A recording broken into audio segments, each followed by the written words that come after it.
보리수잎 25 큰 합리주의. 지은이 프란시스 스토리, 옮기니 심영석. 왜 사람들은 개종을 하는 것일까? 인도인들이 왜 기독교도가 되고 또 유럽인들이 하필이면 이슬람교나 불교로 개종을 해야만 하는 것일까? 나는 그 까닭이 늘 궁금했었다. 라고 헥터 호트는 휴머니스트라는 잡지에서 쓰고 있다. 그런가 하면 불자가 되는 유럽인들은 다른 유럽인들이 이슬람교로 개종을 한다는 사실에 호튼 씨처럼 의문을 갖게 될 것이다. 기독교나 이슬람교나 유일신을 믿기는 매 한 가지인데 그 사이에서 무슨 개종이 필요할까? 어떤 종교가 신의 계시를 내세운다고 해서 회의를 품는다면 다른 유신 종교에 대해서도 똑같은 의문이 제기될 수 있을 테니까. 종교의 귀의 문제가 단순히 초자연에 대한 믿음보다는 경험적 지식이 우월하다는 식으로 해결된다면 그 선택은 어려운 일이 아닐 것이다. 하지만 문제가 그렇게 간단하지만은 않다. 왜냐하면 여기 특이한 입장의 종교가 하나 있기 때문이다. 불교가 바로 그 경우인데 불교는 초자연적 계시의 종교가 아닌 것은 분명하지만 그렇다고 해서 경험적 지식에 머무르는 종교도 아니기 때문이다. 물론 불교는 시발점을 철저한 경험적인 지식에 두고 있지만 그 경험 세계를 훨씬 초월해 있다. 그러면서도 불교는 어떤 경우에도 우리가 눈으로 직접 관찰하고 증명할 수 있는 사실과 상충되는 법이 없고 일견 상충되는 듯 보이는 다른 모든 지식과 사유체계조차도 마찰 없이 수용하고 활성화시키며 오히려 보완해 준다. 사람들이 개종을 할 때에 이성적인 판단에서가 아니라 정서적인 이유로 그렇게 하는 경우를 종종 보게 된다. 다시 말하면 어떤 특정한 유신교의 계시가 다른 종교에 비해 이성적으로 더 잘 납득되어서가 아니라 오히려 그 종교의 신조나 집회 분위기에 감정적으로 더 끌리고 또 심지어는 어린 시절에 강요되었던 교리에 저항하려는 단순한 충동 때문에 그렇게 하는 듯이 보인다. 하지만 모두가 다 그런 것은 아니다. 남들은 종교를 가지지 않고도 잘 사는데 굳이 종교를 택하는 것이 단순히 기분에 맞거나 이국적인 분위기에 끌려서가 아니라 다른 이유 때문인 사람들도 있다. 다만 합리주의자들은 이와 같은 미묘한 입장을 인정하려 하지 않고 종교를 갖는 사람들은 다 마찬가지라고 일률적으로 단정하려 든다. 모든 종교를 거부하는 합리주의자의 마음속에는 자기 동포와 조상들의 신앙을 시대에 뒤떨어진 낡은 것으로 여기고 자기네 종교도 구실일진데 남의 것은 말할 나위가 있겠느냐는 식의 감정이 뿌리 깊게 숨어 있는 것 같다. 만일 그렇다면 그것은 이미 일종의 충성이지 정확히 말해서 합리적인 태도는 아닌 것이다. 신을 믿는 종교나 휴머니즘의 어정쩡한 윤리 체계보다 불교 쪽이 더 많은 것을 제공해 줄 수 있으리라고 결론 지은 사람들이 있다. 그들은 대개 수수께끼 같고 온통 앞뒤가 안 맞는 이 인생살이를 좀 더 포괄적인 안목으로 관찰하고자 애써왔고 또한 유신론이나 휴머니즘이 주는 해답보다 더 수긍할 만한 것을 추궁해온 나머지 이러한 결론에 도달하게 된 경우가 많다. 지상에 살고 있는 인간이라는 존재를 놓고 초자연적인 개념으로 설명하려 드는 종교가 만족을 주지 못하는 것은 너무나 당연하다. 그러나 아예 그런 설명조차 해주지 않는 체계가 더 낫다는 것도 받아들이기 어렵다. 우주에 관해서 또 우주 안에서의 인간의 위상에 관해 어떤 견해를 가지든 간에 우리들의 사고 구조 안에는 이미 목적론적으로 생각하려는 경향이 작용하고 있음을 부정할 수는 없다. 즉, 목적과 가치의 문제들이 인생의 구비마다 고개를 쳐드는 것이다. 이러한 문제들이 존재하지 않는 양 시치미를 떼고 있는 합리주의자들은 기실 자기 스스로를 속이고 있는 것이며, 이는 마치 자신이 믿고 있는 교의가 진실이 아닐 수도 있다는 것을 한 번도 생각해 본 적이 없는 종교인들과 다를 바가 없다. 사람들은 합리주의가 과학적인 근거 위에서 세상을 보고 있다고 생각한다. 그러나 너나 없이 좋아하는 이 과학적 견해라는 인기 있는 용어를 좀 더 명확히 규명해 볼 필요가 있다. 언제라도 과학적으로 증명이 될 수 있는 사항들에만 얽매여 있는 견해를 과학적이라고 볼 수는 없다. 그것을 과학적이라고 친다면 걸출한 과학자들이야말로 참으로 과학적인 견해를 갖지 못한 셈이 된다. 왜냐하면 과학에 있어서의 발전이란 예외 없이 기존 지식의 영역을 훨씬 뛰어넘는 비범한 상상력에 의해서만 가능했기 때문이다. 틀을 깨지 못하는 마음은 빛을 향하여 뻗지 못하는 식물과 마찬가지로 이미 죽은 존재인 것이다. 아인슈타인이 일반 상대성 이론을 정립함에 있어 먼저 일종의 영감으로 깨닫고 그 다음에 과학적으로 그것을 입증했다고 해서 어떻게 그를 과학적인 견해를 갖지 못했다고 비난할 수 있겠는가? 오늘날 과학적 사유는 물질 세계의 현상을 추적하고 그것을 논리적으로 체계화시키는 데에 만족하고 있다. 그러다 보니 과학적 사유가 보다 심오한 성찰로 나아가는 데 있어서 걸음이 굼뜰 수밖에 없어졌다. 과학은 세상에 여러 가지 현상들이 왜 일어나고 있는지는 아예 문제로 삼고 있지 않다. 과학의 관심 영역은 이처럼 제한적이고 선택적인 상태에 머무르고 있으며, 불행하게도 이런 추세는 전문화된 지식이 축적되어 갈수록 날로 더 심화되어 가고 있다. 급기야 우리는 과학 지식 분야를 마치 지도상의 국경선처럼 명확하게 선을 그어 구분하기에 이르렀다. 지도는 임의로 그어놓은 구획선을 있는 그대로만 보여주면 그만일 뿐, 그 분할 이유까지 밝힐 필요는 없다. 그것은 완전히 다른 영역의 일로서 역사학자의 소관일 테니까.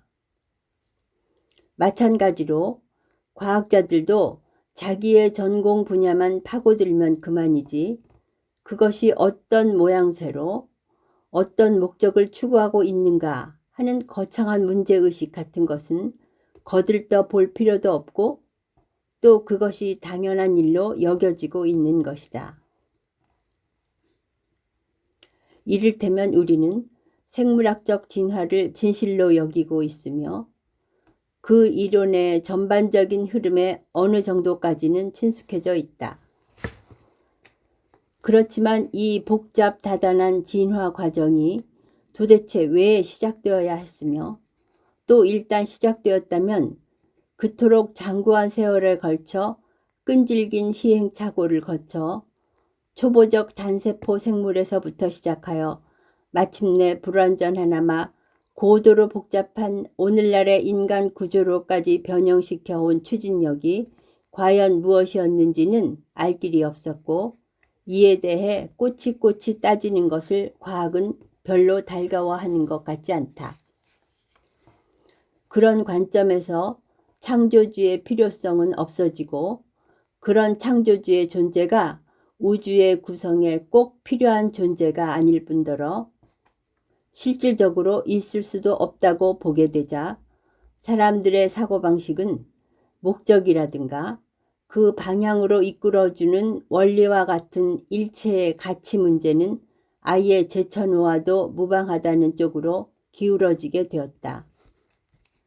일반인들은 과학이 그런 문제들을 도외시해 버리자 그 점이 별로 중요하지 않다고 여기게 되거나 또는 이미 해결된 것으로 믿게 되었다. 이런 식으로 과학이라는 하나의 신화가 탄생하게 된 것은 과학자의 과실이라기보다는 과학을 전지전능한 것과 혼동한 일반인들의 책임이라 해야 할 것이다. 사실 전문 지식인들 중에도 우주의 모든 현상들이 어떤 목적성을 가지고 전개되었는지를 아직까지 과학이 밝혀내지 못했다고 해서 그러한 것은 없다고 주장하는 이들이 있다. 그러나 지식의 지평이 넓어짐에 따라 그러한 견해를 가진 사람들은 점차 줄어들고 있다. 과학은 얼마 전까지만 해도 초자연적이라고 여겨지던 것을 점점 더 수용하게 되면서 날이 갈수록 형이상학적인 면을 더해가고 있다. 그러나 세밀하면서도 포괄적인 관찰 없이는 과학이 점차 형이상학적으로 되어간다는 사실을 알아보기 어려울 것이다. 이 지구라는 행성에서 생명이 어떻게 생겨나고 전개되어 왔는지를 이야기할 때 생명체가 처음에 무생물 상태에서 화학 원소들의 우연한 결합으로 태어났으리라는 가설은 설득력 있고 받아들이지 못할 이유가 없어 보인다. 생명체가 최초의 무생물로부터 생길 수도 있다는 사실은 당연한 일로 받아들여지고 있으며 이는 전적으로 우연일 수도 있고 아니면 자연적인 전개 과정에서 생겨난 것일 수도 있는 것이다. 적절한 조건만 갖추어지면 생명의 발생과 진화는 필연적으로 이루어진다. 그러므로 지구 이외의 다른 별에도 생명체가 존재한다고 가정해 볼 수 있을 것이다.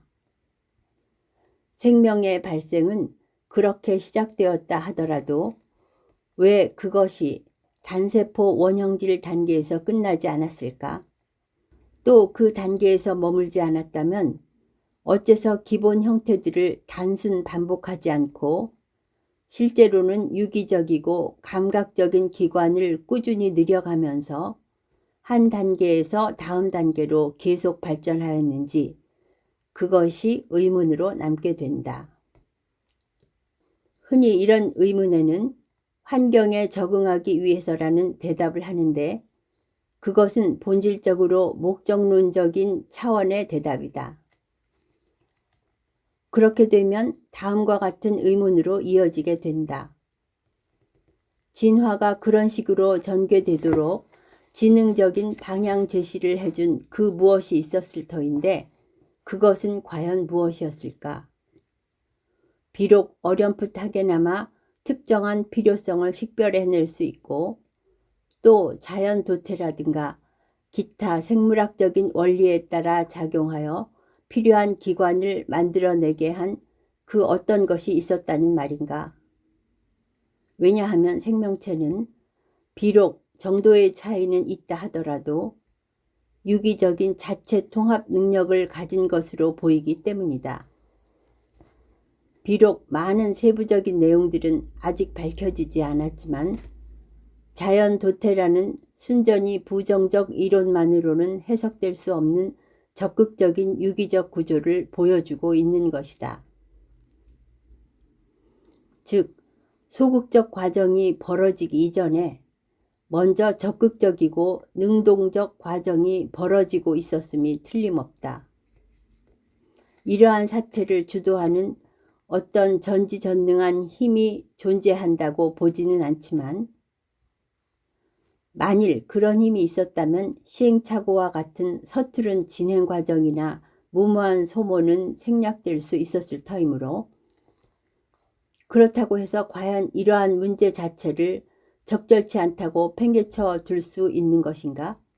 생명체는 그 최초의 형태들만으로도 주변 환경 속에서 살아남는 데에는 적합했던 것이 분명하고 그 중에 많은 것들이 아직까지도 살아남아 존재하고 있다. 이런 점으로 미루어 볼 때 단순히 살아남고 번식할 수 있는 생명체를 생산하는 것이 목적이었다면 처음부터 그 형태가 완전했다고 보아야 할 것이다.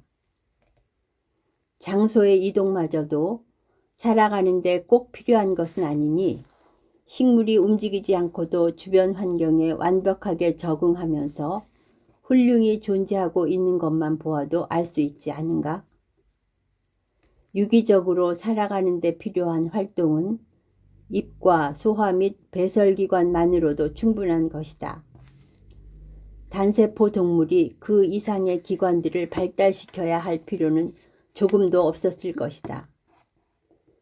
그 원시적 형태에 연이어 눈, 지느러미, 다리, 날개 또는 그 밖의 꾸밈새를 위한 갖가지 따위가 나타났어야 할 필요성은 없지 않았겠는가? 이런 현상을 우리는 살아남기 위한 투쟁의 산물로 간주하고 싶어 하지만 그러한 현상들이 바로 그 투쟁의 원인이 된다고 보는 관점도 있다. 그러나 이 두 관점 중에 어느 것을 취하건 간에 하나하나의 필요성을 미리 감지하고 그 필요성이 충족될 때까지 갖가지 실험을 하게 만든 것이 무엇이었느냐 하는 문제는 여전히 해결되지 않은 채로 남아있다. 다윈 같은 뛰어난 천재도 이 문제에 부심한 나머지 체내의 모든 세포가 그 대표를 생식세포에 보내어 의회에서 하듯이 다음 세대에 가장 알맞는 방향을 토론하게 한다는 이론을 어거지로 짜내지 않을 수 없었다. 그는 소심한 추종자들과는 달리 가치 차원의 성찰이 필요하다는 것을 누누이 강조하여 마지 않았다. 모든 관찰은 그것이 소용이 닿는 것이 되기 위해서는 어떤 가치관을 뒷받침하거나 거부하는 것이 되지 않으면 안 된다는 사실을 아무도 못 보나니 이 얼마나 기이한 일인가. 고 다윈은 그의 자서전에 쓰고 있다. 그래서 그도 필요성에 부딪히게 되자 서슴지 않고 세포를 사고하고 의지를 가지고 욕구를 지닌 실체로 보려고 했다.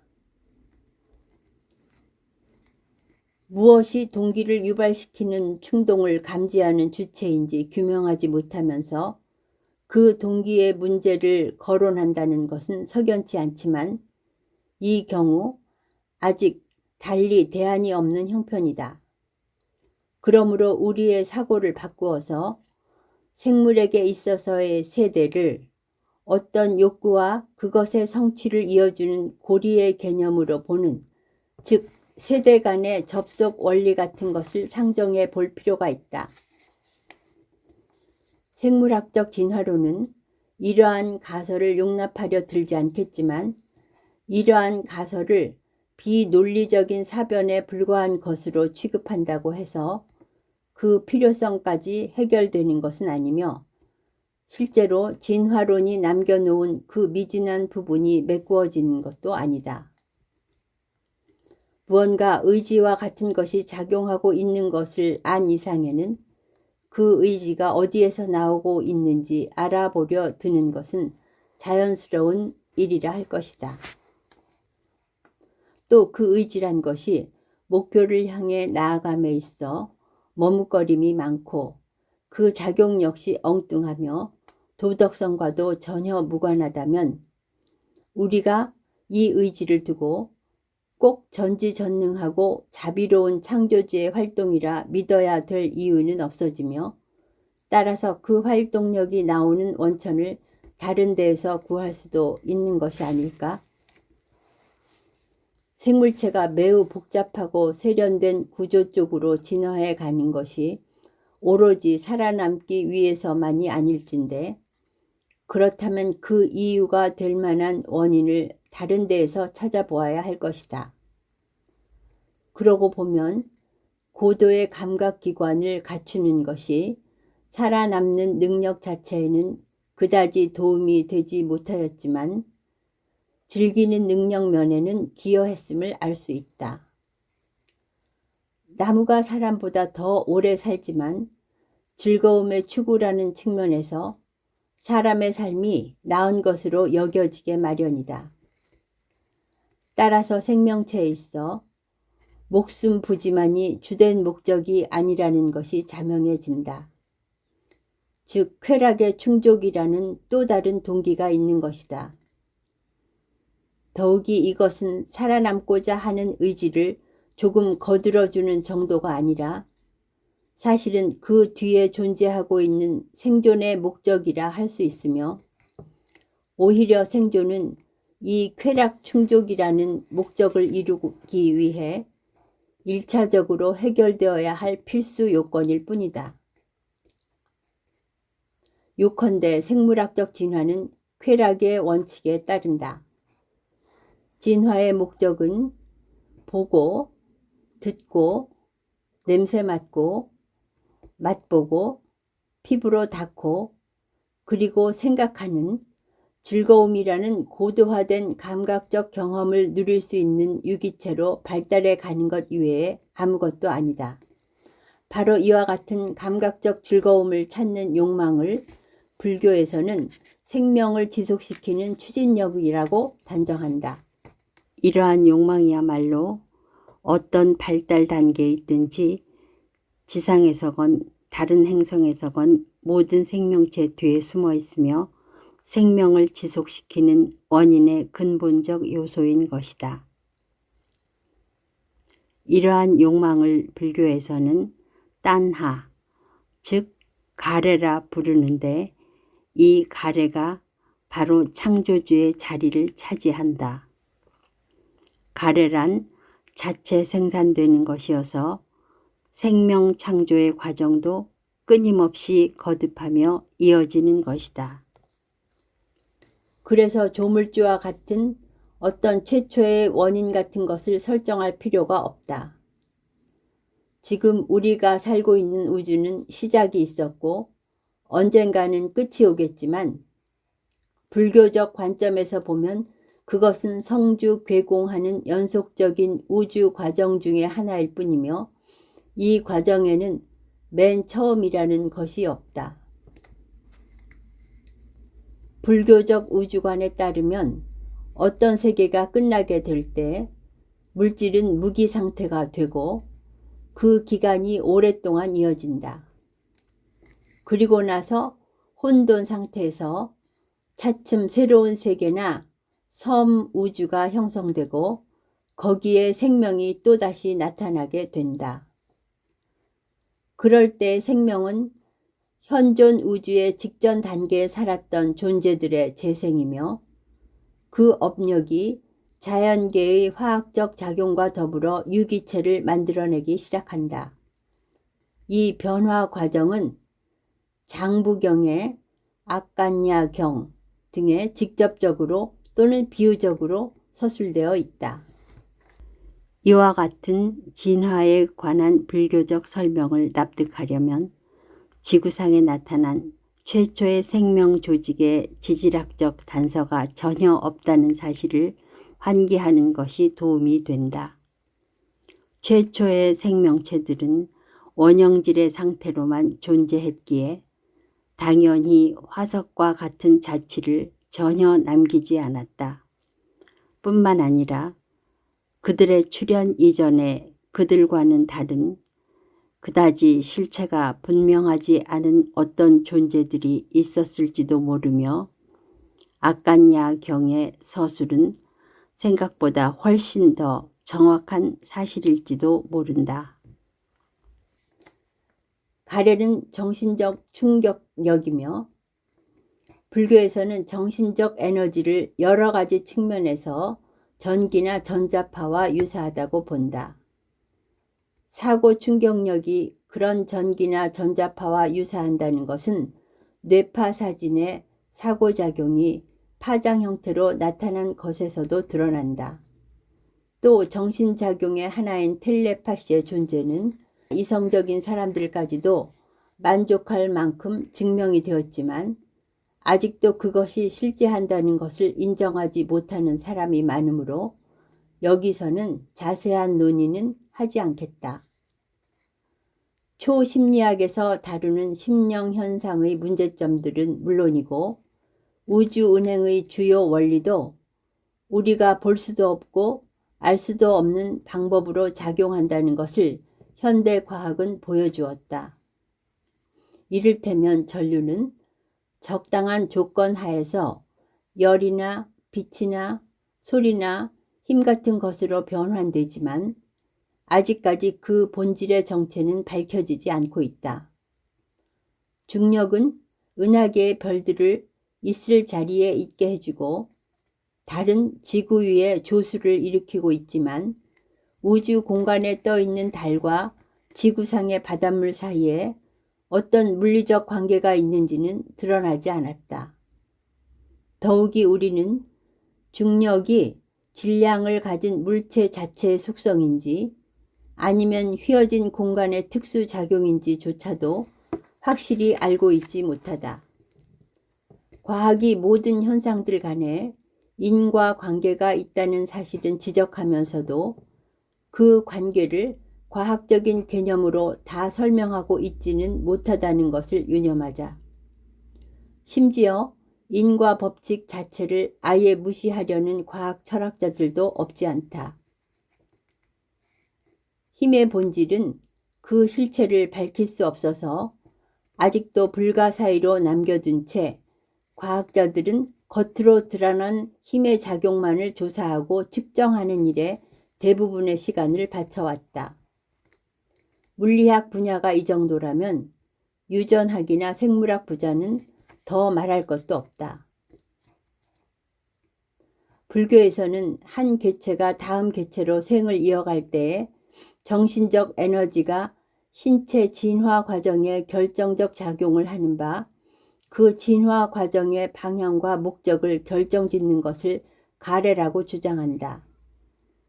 이 같은 주장을 들으면 유물론자들은 말도 안 된다고 펄쩍 뛰겠지만 그러면서도 막상 불교의 이론이 기존의 과학적 사실의 무엇과 맞지 않는지를 지적해내지는 못한다. 이에 반해 불교에서는 생각이나 의도 같은 것도 이 우주 내에서 가시적으로 확인될 수 있다는 주장을 펴는데 저명한 과학자들의 의견을 빌리기까지 한다. 이 인간 세상에서는 물질에 의지하지 않고는 마음이 스스로를 드러낼 수 없는데 이것은 마치 전류가 열이나 빛 또는 에너지로 변환하기 위해 전선이나 전구 등 비중을 갖는 매개체를 필요로 하는 것과 같다. 이러한 사실로 인해 사람들은 마음이 물질의 소산이라는 근거 없는 추측들을 해왔다. 근거 없는 추측이라고 하는 이유는 같은 현상을 놓고 물질이 마음의 소산이라고도 얼마든지 말할 수 있기 때문이다. 그러나 불교는 양극단을 버리고 물질과 정신은 서로 의존하고 있다는 관점을 견지한다. 다시 말하면 진화 방식에 따라 태어난 생명체들은 과거로부터 유전되어 온 존재의지, 즉 가래에 뿌리를 둔 이유의 흐름의 결과이며 그 이유는 중생의 다양한 존재 단계에서 받는 구체적인 몸의 형태를 통해서만 인식될 수 있다. 이렇듯 마음이랄까 또는 정신적 에너지는 목적한 바를 이루기 위해 물질에 의지하여 작동한다.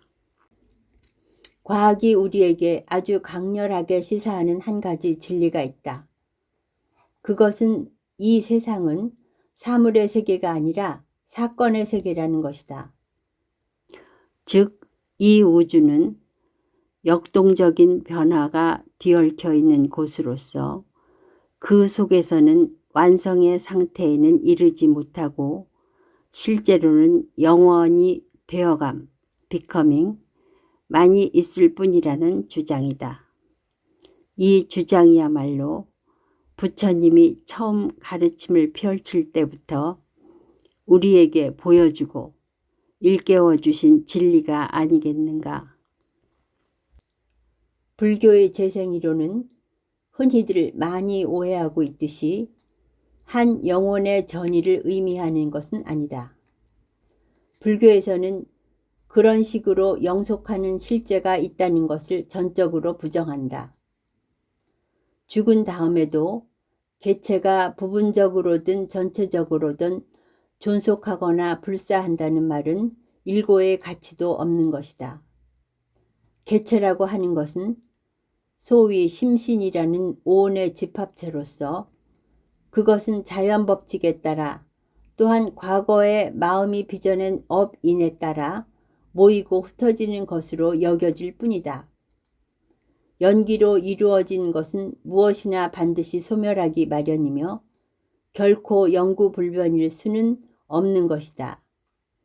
개체가 누리고 있는 생은 그 어떠한 것도 과거생과 내생 사이의 일시적인 이음일 뿐이며 우리가 소위 생이라고 하는 것은 인과의 연속의 다름이 아닌 것이다. 좀 더 구체적으로 설명한다면 노인은 어린 시절에 그와 동일한 사람이 아니고 과거의 어린이는 영원히 사라지고 없다. 그러나 과거에 그 어린이가 있었기에 그 결과 지금의 노인이 있는 것이다. 인생이라는 하나의 선을 이루는 이 인과의 흐름 속에 어린이와 노인이라는 두 점을 설정하면 그 사이에는 수없이 많은 이음고리가 있고 따라서 그 가운데 어떤 특정한 지점을 골라가지고 이 부분이 바로 그 사람이다. 이것이 그의 본질이고 진정한 자아다 라고 말할 수는 없는 것이다. 마찬가지로 그 사람이 죽었을 때 죽음 뒤에 살아남아 재생하게 될 자아의 총체라고 할 어떤 것이 있을 수가 없다. 영혼이 불변하는 정수를 가지고 있는 것이 아니라 다만 사고 전위의 전송이 있으며 이로 인해서 존재의지가 나타나 새로운 존재, 인과 연쇄상의 다음 단계를 만들어내어 과거에 발전시킨 성향들을 다시 가동하게 만들고 있는 것이다. 쇼펜하워가 쓰고 있는 윤회라는 개념도 바로 이 새로운 개체 속에 스스로를 재현하려는 의지를 가리키는 것이다. 이 윤회라는 용어를 해켈식으로 생물학적 뜻으로만 쓰지 않는다면 불교는 재생 개념을 표현하는데 대단히 유용한 것일 수 있다. 사람들은 흔히 현대과학이 유전학 분야에서 알아야 할 것은 다 밝혀냈다고 믿고 있지만 그것은 과학을 과대평가한 것이다. 물론 어떤 종의 복제를 단지 기계적인 과정만으로 한정했을 때 그 부분에 관한 과학적 설명은 충분하다고 생각할 수 있으나 그것만으로 모든 현상을 해명할 수 있느냐는 또 다른 문제이다. 생물학자들은 유전의 근본 단위를 구성하는 유전인자의 전달체가 DNA라는 화학물질이라고 규명하는 데 만족하고 있다. 그 이론에 따르면 육체를 구성하고 있는 조직에 관련된 모든 필요한 정보가 이 DNA 속에 어떤 형식으로든 담겨져서 한 세대에서 다음 세대로 전달되는 듯이 보인다. 그러나 그 이론은 우리에게 그 이상의 무엇을 알려주지는 못한다. 그것은 앞으로 태어날 존재의 청사진이 어떻게 그 유전자에 입력되었는지를 설명하는 데에는 알맞을 듯 싶지만 입력된 설계 내에서 일어나게 될 다양한 변화들에 대해서는 전혀 설명하지 못하고 있다. 그러나 변이는 비록 작은 것일지라도 계속 일어나고 있으며 이 작은 변이 때문에 진화도 가능한 것이다. 조만간에 인간들이 DNA도 합성해낼 수 있다고 하기는 하지만 이러한 이론은 개인 특유의 사고방식, 성격상의 특성, 그리고 무엇보다도 특정 동물들에게서 찾아볼 수 있는 복잡한 본능적 형태 등 모든 것을 어떻게 그 화학물질 속의 요술처럼 고스란히 불어넣을 수 있는지는 설명할 엄두조차 못 내고 있다. 그것은 마치 라디오를 처음 보는 미개인이 음악 소리를 듣고 라디오 속에 연주가가 들어앉아 있다고 생각하는 것과 마찬가지이다. 지금 그렇게 단순한 미개인이 어디 있으랴만, 그러나 우리는 아직도 그런 식의 주장을 하는 과학적 이론가들을 만나고 있지 않은가? 플로베르가 살았던 19세기나 지금이나 그의 말처럼 유전 이론이 제대로 이해되고 있지 못하기는 마찬가지이다.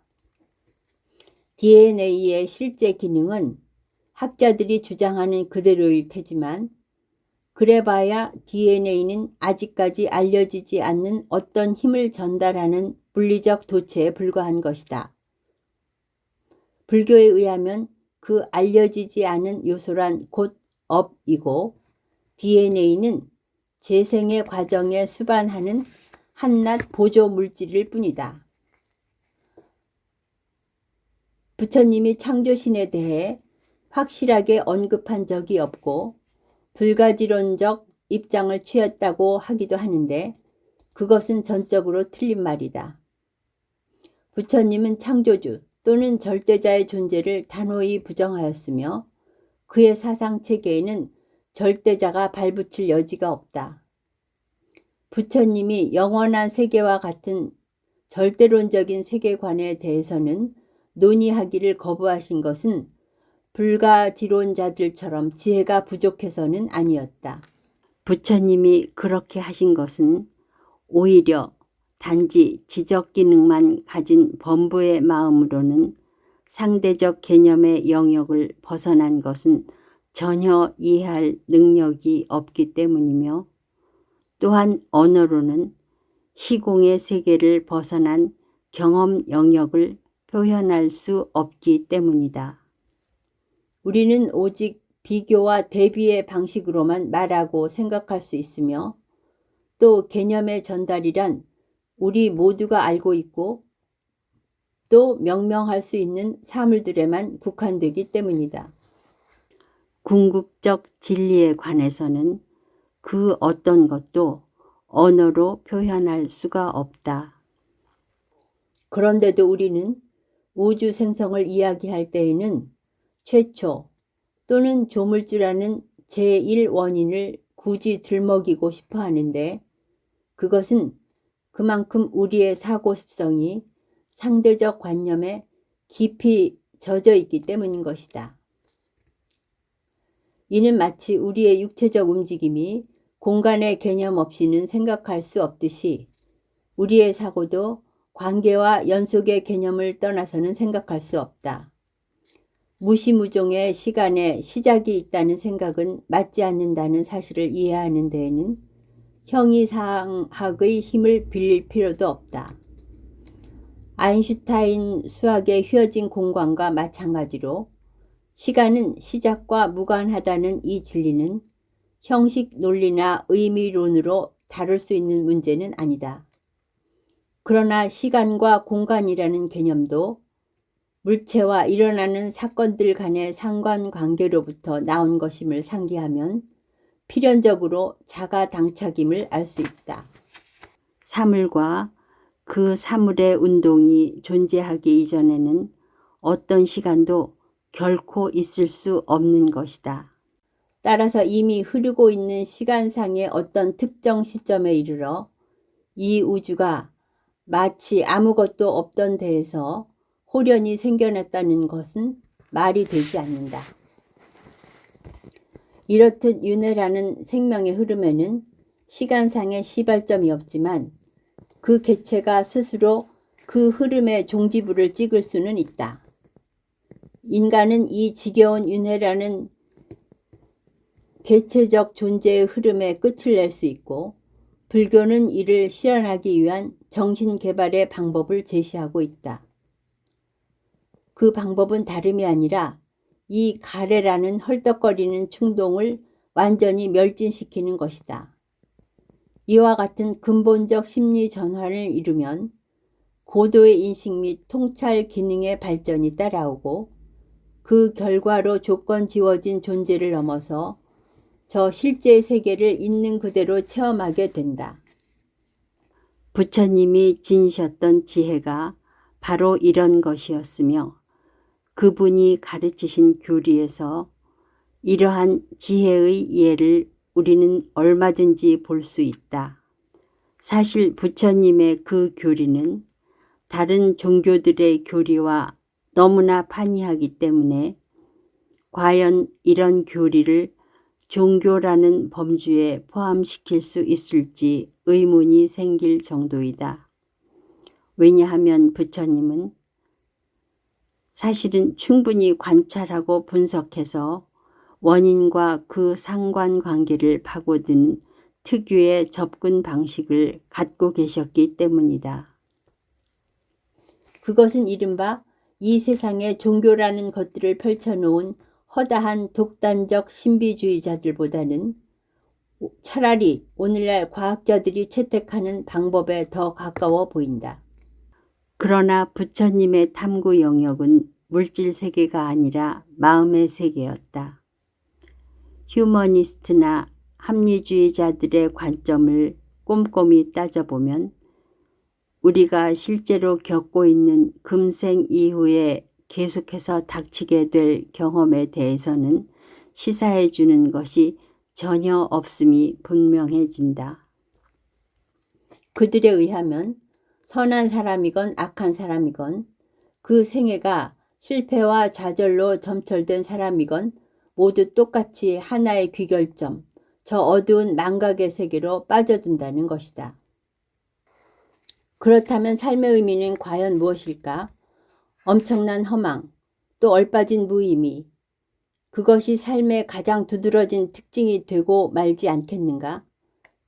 인류의 진보를 위해서 헌신해온 모든 사람들이 아무런 보람을 누릴 여지가 없어지고, 심지어 그들이 이바지해온 진보가 허망이 아니라 실체라는 아무런 보장도 없는 채 죽어가야만 하지 않겠는가?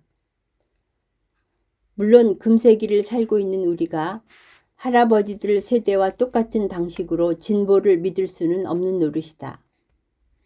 진화가 일직선으로 완성을 향해 다름질 친다는 생각은 이제 버려야만 한다. 과학은 한 손으로는 달가운 선물을 내미는 척하면서 다른 손으로는 그 선물을 곧바로 파괴시키는 짓을 되풀이하면서 이제는 자신이 쫓아내었던 그 신들의 자리를 재빨리 차지해 가고 있다. 과학이 선천성 정신장애나 불구와 같은 질병들을 완전히 없앨 수 있다는 근거는 어디에도 없지 않은가. 그럴 수 없다면 결코 모두에게 행복을 보장한다고는 할 수 없지 않은가. 과학이 이룩한 물질적 기여는 그 누구도 부정할 수 없는 엄연한 사실이나 결국 생의 주된 목표로 삼고 있는 그 행복을 가져다 주지는 못했다. 오히려 더 많은 욕망만 안겨주었다. 결코 채워지는 법이 없는 이 욕망 때문에 얼마나 많은 사람들이 더욱더 헐떡거려야 하는 것일까. 이런 점은 접어두더라도 인생을 보는 합리주의자들의 관점이 윤리 도덕에 대해 하등의 합리적 근거를 제공하지 못한다는 사실에 사람들은 당혹감을 금치 못하고 있다. 욕망의 가지수는 늘어나는데 보다 순수한 도덕성을 기대한다는 것은 말이 안 되며 한낱 바보 같은 희망사항에 지나지 않는다. 만약 즐거움을 경험하는 것이 삶의 유일한 목적이라면 생물학적 진화의 목표를 이 점에만 국한시킨다면 그 견해를 마땅히 수용해야겠지만 그것이 동물이든 사람이든 간에 가장 많은 즐거움을 경험하는 유기체가 가장 성공적인 존재라는 이야기가 된다. 여기에서 그 즐거움을 어떤 방식으로 누렸는지는 중요하지 않다. 생물학적 수준에서 가장 중요한 삶의 법칙은 다른 약한 생명체를 희생시켜야만 생존과 쾌락을 누릴 수 있다는 사실이다. 따라서 어떤 도덕률이든지 간에 이러한 식의 생존 체계에 적용시켜 보면 그것은 전적으로 인위적이고 부자연스러운 것이 될 수밖에 없다. 우리는 이 부자연스럽다는 표현을 보면서 한편으로 자연스럽다는 말이 무엇을 뜻하는지 짚어볼 필요가 있을 것 같다. 자연이란 원래 도덕성과 상관이 없는 것인 만큼 생존과 쾌락을 위해서라면 자기보다 약한 생명체를 얼마든지 희생시킬 수 있는 것이 자연스러운 것이기 때문이다. 따라서 휴머니스트들이 진지하게 남을 위해서 일할 때 행복하다고 말한다면 그 사람은 자신도 모르는 사이에 자신의 사고의 바탕이 되는 합리주의를 부정하는 셈이 된다. 그런 사람이 느끼는 행복감은 다음과 같이 설명될 수 있다. 즉, 어떤 유형의 사람들은 도덕과는 무관한 세계에 그 종교가 부여했던 윤리적 가치를 종교가 외면당하게 된 후에까지도 추구하고 있다는 것이다. 그렇지 않다면 자연의 생존 원리와는 반대로 자기의 이익을 희생시키는 행위에서 행복을 느낀다는 이 기묘한 현상을 어떻게 설명할 수 있겠는가? 사실은 다른 설명이 여기에 있다. 불교가 제공하는 설명이다. 이 무자비한 세상의 자비를, 정의가 없는 세상의 정의를, 이기심 위주의 생존 체계에 이타심을 도입하는 것이 합리적이며 선하다고 하는 보다 큰 대합리주의가 그것이다. 사실 이 대합리주의는 선근을 갖춘 사람들의 잠재의식 속에 존재하고 있어서 어떤 철학을 표방하고 있던 간에 그들은 본능적으로 이 잠재의식의 명령에 따르고 있다. 그러나 이 고급스러운 본능을 합리의 세계로 끌어내기 위해서는 우리가 스스로 자신에게 걸머지은 그 한계선 밖으로 우리의 시야를 넓혀야 한다. 종교와 과학 양쪽의 독단을 버리는 것이 필요하다. 그러면 우리는 다음과 같은 불교적 진리에 도달하게 된다. 그것은 아메바에서 사람에 이르기까지 삶의 갖가지 현상들은 가래에 의해 지배되고 있으며 따라서 영원히 불만족스럽기 마련이지만 오히려 모색하고 추구해야 할 다른 성취 목표가 있다는 것이며 그러기에 도덕률은 인과라는 보편 법칙에 내재하고 있는 핵심이라는 진리이다. 자기 중심적인 가치에 역점을 두고 있는 끝없는 생존 경쟁 대신에 불교는 보다 높은 차원에 이르러야 도달할 수 있는 어떤 완성을 말하고 있다. 그것은 욕망의 소멸이며 생존 욕구의 궁극적 종식이다. 이러한 것이 삶의 목표가 될 때 도덕성은 삶에 대한 자연스러운 욕구를 위축시키는 방해물일 수가 없고 다만 논리적 필연이 될 수밖에 없다. 그렇게 되면 휴머니스트가 인류를 위해 봉사할 때 일시적으로 느끼는 행복감도 일체를 포용하는 자비심으로 확대되고 그 속에서 개인의 자아라는 것은 한낱 환영에 지나지 않는다는 것이 드러나게 된다. 그러면 불교가 추구하는 목적은 단지 부정적이기만 한 것일까? 그러나 우리가 사람이 누리는 행복을 두고 낙관, 비관을 떠나 사실 그대로를 받아들이는 현실적 태도로 견해를 재정립해보면 부정적이니 긍정적이니 하는 대립 개념들이 얼마나 하찮은 것인가를 깨닫게 된다. 그렇지 않으면 이 대립 개념들은 전혀 새로운 맥락에서 다른 의미를 갖게 된다. 즉 모든 생명 과정이 불교가 가르치고 경험이 확인시켜 주는 대로 무상, 고, 무아일진데 그 과정의 그침, 즉 열반이야말로 유일한 실제가 될 수밖에 없는 것이다. 실제는 비실제의 언어로 서술될 수 없다. 실제가 무엇인지를 알고자 하는 사람들에게 줄 수 있는 유일한 해답은 부처님 그분의 말씀 속에서 찾아야 할 것이다. 오라. 그래서 너 스스로 보라. 불교는 우리에게 신심으로 믿으라고 요구하지 않는다. 부처님 그분이야말로 역사상 맹신을 비난한 유일한 종교 지도자였다. 과학에 대한 숭앙도 결국 또 다른 형태의 종교의 다름 아니다. 부처님의 가르침이 현대인들의 마음에 와 닿는 이유는 종교나 과학의 차원을 넘어서기 때문이다. 불교는 보다 넓은 큰 합리주의로 나아가라고 우리에게 문을 활짝 열어주고 있다.